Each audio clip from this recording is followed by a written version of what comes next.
Perang 30 tahun fisika kuantum melawan fisika klasik. Tiga percobaan ini tidak bisa dijelaskan fisika klasik. Radiasi benda hitam dan bencana ultraviolet, efek fotolistrik, dan garis terang pada spektrum optik. Ketiganya melibatkan interaksi radiasi dan materi. Pengukuran teliti dan berulang-ulang tetap menunjukkan paradoks, situasi yang membuat fisikawan teoretik kehilangan akal. Radiasi benda hitam, jika suatu benda dipanaskan, benda tersebut akan memancarkan radiasi gelombang elektromagnetik dalam bentuk cahaya dengan rentang frekuensi yang lebar. Pengukuran terhadap radiasi rongga lubang kecil dari bejana tertutup yang dipanaskan oven menunjukkan bahwa intensitas radiasi berubah sangat kuat terhadap frekuensi radiasi. Jika temperatur naik, frekuensi puncak juga akan bergeser naik, seperti yang ditunjukkan di dalam grafik percobaan.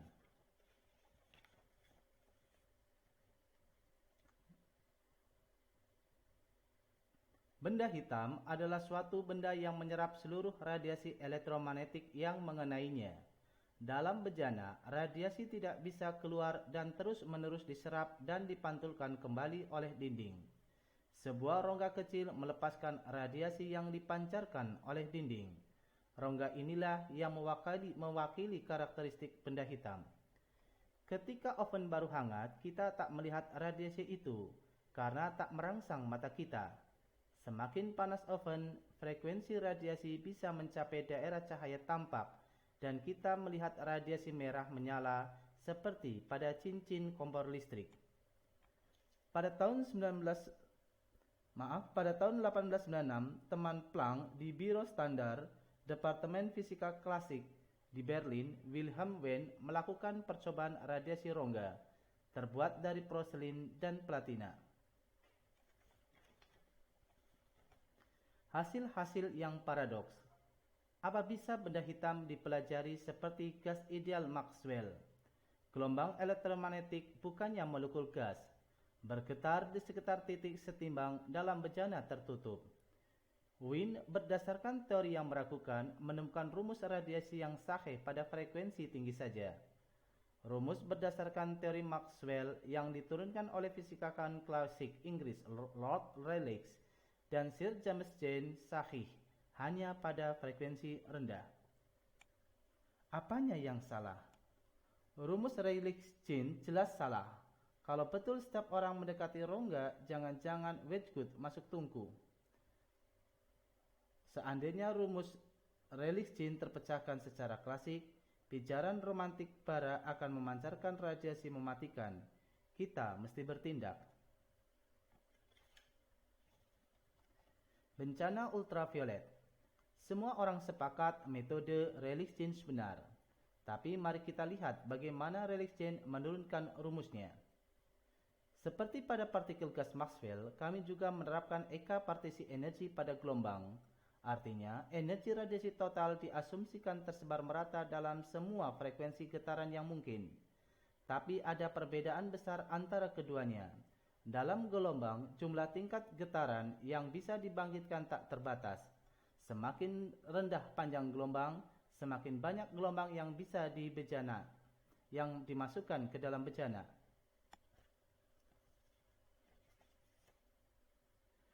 Planck tertarik aspek kemutlakan dan keuniversalan persoalan benda hitam. Gagasannya masuk akal.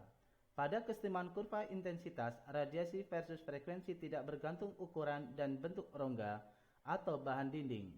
Rumus radiasi harus mengandung temperatur, frekuensi radiasi, dan satu atau dua tetapan universal yang sama untuk semua rongga dan warna. Menemukan rumus ini berarti menemukan hubungan yang sangat fundamental di dalam fisika teori. Sejarah mengukuhkan ramalan Planck. Pada tahun 1990, pengukuran radiasi di tepi alam semesta oleh satelit COBE menunjukkan kecocokan sempurna dengan hukum radiasi benda hitam Planck. Planck yakin percobaan Henrik Rubin dan Ferdinand Kornblum sangat bisa dipercaya.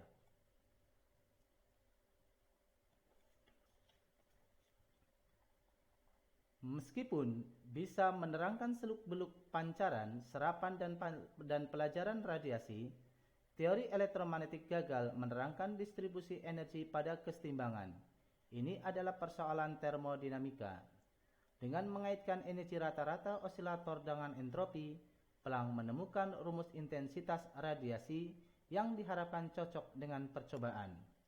Planck mencoba menggeneralisasi ungkapan entropi untuk radiasi dan akhirnya menemukan rumus baru, intensitas radiasi yang berlaku untuk seluruh rentang frekuensi. Heinrich Rubin, seorang peserta seminar, begitu tiba di rumah segera membandingkan hasil percobaannya dengan rumus Planck. Setelah kerja lembur, ia menemukan kecocokan sempurna dan menyalami Planck keesokan harinya. Luar biasa. Planck telah menemukan rumus radiasi yang sahih. Tantangan berikutnya, bagaimana memuatkan rumus itu untuk menemukan prinsip utama fisika. Kesulitan Planck. Pilihan Planck satu-satunya tinggal hukum kedua termodinamika versi Boltzmann. Tapi Planck menolak asumsi pendekatan Boltzmann yang memungkinkan hukum kedua dilanggar untuk sementara selama terjadinya fluktuasi. Jawabannya, S sama dengan K log W. Hukum kedua termodinamika versi Boltzmann. Padahal tak satu pun dari 40-an tulisan Planck sebelum tahun 1900 merujuk rumus ini. Formasi statistika Boltzmann atas hukum kedua. Mengiris-iris energi, Planck menerapkan 3 gagasan entropi Boltzmann. 1. Persamaan statisnya.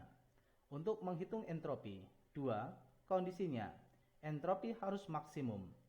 3. Teknik menghitungnya untuk menentukan probabilitas W dalam persamaan entropi. Untuk menghitung probabilitas variasi susunan yang mungkin, Planck mengiris-iris energi osilator menjadi keping-keping sangat kecil.